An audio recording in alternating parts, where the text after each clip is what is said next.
ತನ್ನದೇ ತೋಟದಲ್ಲಿ ಬೆಳೆದ ತರಕಾರಿ ಮುಳುವಾಯ್ತ. ಊಟ ಸೇವಿಸಿದ ನಂತರ ತಂದೆ ಮಕ್ಕಳು ಸಾವು. ಜವರಾಯ ಯಾವಾಗ ಎಲ್ಲಿ ಹೇಗೆ ಬರುತ್ತಾನೆ ಎನ್ನುವುದು ಯಾರಿಗೂ ಗೊತ್ತಿಲ್ಲ. ರಾತ್ರಿ ಊಟ ಮಾಡಿ ಮಲಗಿದ ಕುಟುಂಬದ 3 ಸದಸ್ಯರು ಬೆಳಗಾಗೋ ಹೊತ್ತಿಗೆ ಜವರಾಯನ ಅಟ್ಟಹಾಸಕ್ಕೆ ಬಲಿಯಾಗಿದ್ದಾರೆ. ಆಹಾರದಲ್ಲಿ ಊಟಕ್ಕೆ ಬಳಸಿದ ತರಕಾರಿಯೇ ಜೀವಕ್ಕೆ ಮುಳುವಾಯ್ತಾ? ಹೌದು, ರಾಯಚೂರು ಜಿಲ್ಲೆಯ ಸಿರವಾರ ತಾಲೂಕಿನ ಕೆ ತಿಮ್ಮಾಪುರ ಗ್ರಾಮದಲ್ಲಿ ಫುಡ್ ಪಾಯ್ಸನ್ ನಿಂದ ಕುಟುಂಬದ 6 ಜನ ಅಸ್ವಸ್ಥರಾಗಿದ್ದರು. ಈ ಪೈಕಿ ತಂದೆ ಹಾಗೂ 2 ಮಕ್ಕಳು ಸಾವನ್ನಪ್ಪಿದ್ದಾರೆ.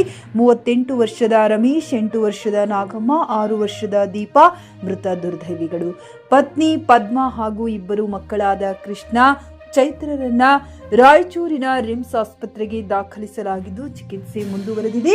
ಕುಟುಂಬದ ಎಲ್ಲರಿಗೂ ರಾತ್ರಿ 2 ಗಂಟೆ ವೇಳೆಗೆ ಹೊಟ್ಟೆ ನೋವು ಕಾಣಿಸಿಕೊಂಡಿದೆ. ಅಕ್ಕಪಕ್ಕದ ಮನೆಯವರನ್ನು ಸಹಾಯಕ್ಕೆ ಕರೆದಿದ್ದಾರೆ. ತಕ್ಷಣವೇ ಕುಟುಂಬದ ಎಲ್ಲಾ ಸದಸ್ಯರನ್ನು ಲಿಂಗಸೂರು ಆಸ್ಪತ್ರೆಗೆ ದಾಖಲಿಸುವ ಹೊತ್ತಿಗೆ ಪರಿಸ್ಥಿತಿ ಕೈಮೀರಿ ಹೋಗಿತ್ತು.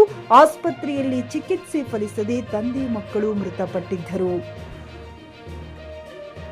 ಹೆಚ್ಚಿನ ಚಿಕಿತ್ಸೆಗಾಗಿ ರಾಯಚೂರು ರಿಮ್ಸ್ ಆಸ್ಪತ್ರೆಗೆ ಕಳುಹಿಸಿದ್ದಾರೆ. ಈ ವೇಳೆ 6 ವರ್ಷದ ದೀಪು ಮಾರ್ಗ ಮಧ್ಯೆ ಅಸುನೀಗಿದ್ದಾಳೆ. ತಮ್ಮದೇ ಜಮೀನಿನಲ್ಲಿ ಬೆಳೆದಿದ್ದ ಚವಳಿಕಾಯಿ ಪಲ್ಯ, ರೊಟ್ಟಿ, ಅನ್ನ, ಸಾಂಬಾರ್ ಊಟ ಮಾಡಿದ್ದ ಕುಟುಂಬ ಮಧ್ಯರಾತ್ರಿ ವೇಳೆಗೆ ಅಸ್ವಸ್ಥಗೊಂಡಿದ್ದು, ಜಮೀನಿನಲ್ಲಿ ಬೆಳೆದ ಚವಳಿಕಾಯಿಗೆ 2 ದಿನಗಳ ಕೆಳಗೆ ಕ್ರಿಮಿನಾಶಕ ಸಿಂಪಡಣೆ ಮಾಡಲಾಗಿತ್ತು. ಅದೇ ಚವಳಿಕಾಯಿಯ ಪಲ್ಯ ಊಟ ಮಾಡಿದ್ದರಿಂದಲೇ ಫುಡ್ ಪಾಯ್ಸನ್ ಆಗಿರಬಹುದು ಎಂದು ಸಂಬಂಧಿಕರು ತಿಳಿಸಿದ್ದಾರೆ. ಅಸ್ವಸ್ಥಗೊಂಡವರಿಗೆ ಚಿಕಿತ್ಸೆ ಮುಂದುವರೆದಿದ್ದು, ಕ್ರಿಮಿನಾಶಕ ಕಾರಣಕ್ಕೆ ಅಸ್ತವ್ಯಸ್ತರಾಗಿದ್ದಾರೆ ಅಂತ ರಿಮ್ಸ್ ವೈದ್ಯರು ಕೂಡ ತಿಳಿಸಿದ್ದಾರೆ.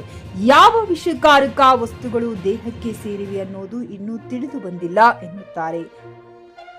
ರಾತ್ರಿ ಊಟ ಮಾಡಿ ಮಲಗಿದ ಕುಟುಂಬ ಬೆಳಗಾಗುವಷ್ಟರಲ್ಲಿ ದುರಂತ ಅಂತ್ಯ ಕಂಡಿದೆ. ಮನೆ ಮಾಲೀಕ ಮತ್ತು ಮಕ್ಕಳನ್ನೇ ಕಳೆದುಕೊಂಡಿದೆ. ಈ ಒಂದು ದುರ್ಘಟನೆಗೆ ಮುಖ್ಯವಾಗಿ ಯಾವ ವಿಷ ಪದಾರ್ಥ ಕಾರಣ ಎಂಬುದು ತಿಳಿದು ಬರಬೇಕಿದೆ. ಗಾರಲದಿನ್ನಿ ವೀರನಗೌಡ, ಜಿಕೆ ನ್ಯೂಸ್ ಕನ್ನಡ, ರಾಯಚೂರು. ಊರು ಯಾವುದು? ತಿಮ್ಮಾಪುರ, ಕೆ ತಿಮ್ಮಾಪುರ ಊರು. ಕೆ ತಿಮ್ಮಾಪುರ ಎಲ್ಲಿ ಬರ್ತದೆ? ಅದು ಕವಿತಾಳ ಪಕ್ಕದ ಬರುತ್ತೆ, 2 ಕಿಲೋಮೀಟರ್ ಕವಿತಾಳಿದ್ದ. ಅಲ್ಲಿ ನಮಗೆ 3 ಗಂಟೆ 20 ನಿಮಿಷಕ್ಕೆ ಫೋನ್ ಮಾಡಿದ್ರು. ಹಿಂಗೆ ರಮೇಶಾಗ ಎದಿ ಚುಚ್ಚಿದಂಗೆ ಆಗ್ತದೆ ಅಂತೇಳಿ ಫೋನ್ ಮಾಡಿದ್ರೆ ನಾನು ಎದ್ದು ಮಕ್ಕ ತೊಗೊಂಡು ಕಾರ್ ತೊಗೊಂಡು ಸೀದಾ ಮಂತ್ಯಕ್ಕೆ ಬಂದೆ. ಮಂತ್ಯಕ್ಕೆ ಬರೋದ್ರಾಗ ಸ್ವಲ್ಪ ಎದಿ ಇದಾಗಿದೆ ಅಂತಂದು ರಮೇಶ್ ಏನಾಯ್ತಪ್ಪ ಅಂತ ಹೇಳಿದ್ರೆ ನಾನು ಅಂದಿಟ್ಟಾಗ ಅವರು ಏನೆಲ್ಲ ಸ್ವಲ್ಪ ಎದಿ ತ್ರಾಸ ಆಗ್ತದ, ನೀರು ಕುಡ್ದ ಉಗುಳಕ್ಕೆ ಬರಲಿಲ್ಲ, ನೀರು ಗಂಟು ಹಿಡ್ಕೊಂಡ್ಬಿಡ್ತಿ, ಕಣ್ಣು ಕಾಣವಲ್ಲ ಅಂತಂದು. ಆಮೇಲೆ ಮತ್ತೆ ಕಾಲ್ ಮಾಡಿದಂತಂದ ಕರ್ಕೊಂಡು ಬಂದೆ. ಕಾಲ್ ಮಾಡಿದ್ಮೇಲೆ ಸೀದಾ ಕಾರ್ಯಾಗ ಓಮ್ ರೈಚೂರ್ಗಮ್ಮ ಅಂತ ಕೇಳಿದೆ. ಒಟ್ಟೆ ಹಿಂಗೆ ಕೈ ಹಿಂಗೆ ಮಾಡಿದ್ವಿ, ಒಟ್ಟೆ ಓಮ್ ಅಂತಂದು. ಓಮ್ ಅಂದಕ್ಕೆ ನಾನು ಸಡನ್ನಾಗಿ ಗಾಡಿಯಾಗ ಕುಂತ ಮೇಲೆ ಅವು ಮಕ್ಕಳನ್ನ ಅವು ಹೆಣ್ಮಕ್ಳು ಹಾಕ್ಯಂದು ಸೀದಾ ಬಂದೆ. ಕೌತಾಳ ಗಂಡ ಹೆಂಡತಿ ಮಕ್ಕಳ? ಗಂಡ ಹೆಂಡತಿ, 2 ಗಂಡ ಹೆಂಡತಿ 2 ಮಕ್ಕಳು ತೊಗೊಂಬಂದ್ಮಾಗ ಸೀದಾ ನಾನು ಬರ್ಬೇಕಾದ್ರೆ ಸ್ಪೀಡ್ನಲ್ಲಿ ಬಂದಿನಿ. ನಾನು ಬಂದು ಸೀದಾ ಅಲ್ಲಿ ಹಾಸ್ಪಿಟ್ಲಿಗೆ ಹೋದೆ. ಅದು ಮುಚ್ಚಿತ್ತು, ನಮ್ಮ ಬುದ್ಧಿ ನಾಸಪುರದ್ದು. ಸೀದಾ ಇಲ್ಲಿ ಬಂದೆ. ಇಲ್ಲಿ ಬರ್ಬೇಕಾದ್ರೂ ಫಸ್ಟ್ ಅಲ್ಲಿ 6ನ ಹೊಟ್ಟಕ್ಕಂತ ಬಂದಿನಿ ಸ್ಪೀಡಾಗಿ. ನಾನು ಹಾಸ್ಪಿಟ್ಲಿಗೆ ಏನು ಮಾಡಿ ಅವ್ರಿಬ್ಬರು ನಾನು ಉಳಿಸಬೇಕಂತೇಳಿ ನಮ್ಮ ಸಾಬ್ರು ರೆಡ್ಡಿ ಸರ್ ನಮ್ಗೆ ಭಾಳ ಹೆಲ್ಪ್ ಮಾಡಿದ್ರು. ಬಂದಮೇಲೆ ಇಲ್ಲಿ ಅವರು ಯಾವಾಗ ನಮಾಜಿ ಮಾಡಕಂದ್ರೆ ಅಂತ ನಮಾಜಿನ ಫುಲ್ ಮುಗಿಸ್ರೆ ಅರ್ಧಕ್ಕೆ ಮುಗಿಸ್ರೆ ಗೊತ್ತಿಲ್ಲ ನಮ್ಗೆ. ಬಂದು ಫಸ್ಟ್ ಟ್ರೀಟ್ಮೆಂಟ್ ಕೊಟ್ಟರು. ಅವರು ಟ್ರೀಟ್ಮೆಂಟ್ ಕೊಟ್ಟ ಮೇಲೆ ಆ ಮಕ್ಕಳು ಕಿರಿಕಿಂದರ ಹೆಸರೇನು? ರಮೇಶ್. ಎಷ್ಟು ಏಜ್ ಅವರಿಗೆ? ಅವ್ರಿಗೆ ಒಂದು 31, 36.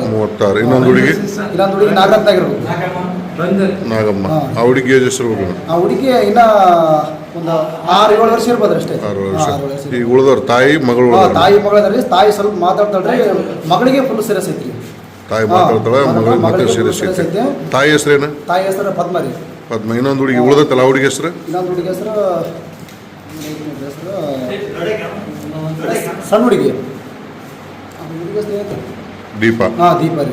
ಉಳಿದ ಹುಡುಗಿನ ಅಷ್ಟವಷ್ಟ ಐತಿ. ರಾಯಚೂರಿಗೆ ಹೋಗಿದ್ದಾರೆ ಇವಾಗ. ಅದು ಇನ್ನ ಸಾಲಿಗೆ ಹಾಕಿಲ್ಲ, ಚಿಕ್ಕ ಮಗು. ಅದು ಒಂದು 6 ವರ್ಷ ಐತ್ರಿ. ಇನ್ನ ಒಂದು ಹುಡುಗ, ಇನ್ನೊಂದು ಹುಡುಗಿ ಇದಾವ್ರಿ.